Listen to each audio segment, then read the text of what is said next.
Tak ja teda idem. Ďakujeme za návštevu, oci. Čaká ťa dlhá cesta domov. Ďakujem ti za pohostenie. Nám za pohostenie. Iste. Dvere u nás máte vždy otvorené. To je jasné, keď ich nevieš opraviť.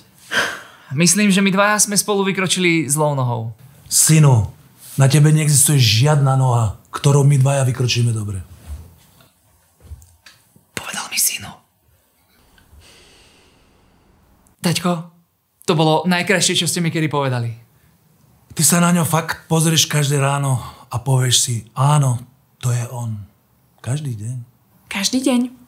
Mám rada výzvy. A bez ohľadu na to, ako sme začali, chcem len povedať, že ste môj vzor. To, ako ste vychovali Sáru, s rešpektom, pokorou a srdcom na správnom mieste. To, aké hodnoty ste jej dali, že sa nikdy nevzdáva, že verí v dobro, aj keď sa to niekedy nevypláca. To, že ste ju naučili stáť si za tým, čo cíti, aj keď to nie je vždy jednoduché.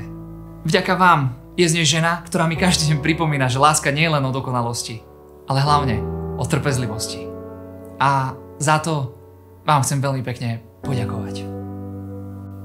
Teraz si ma fakt prekvapil a dojal. Možno som sa v tebe mýlil.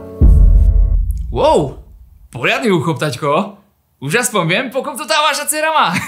Viete, čo myslím.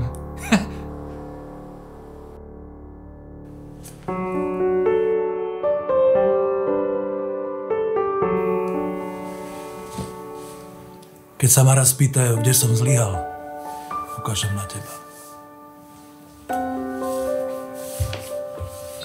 Čo?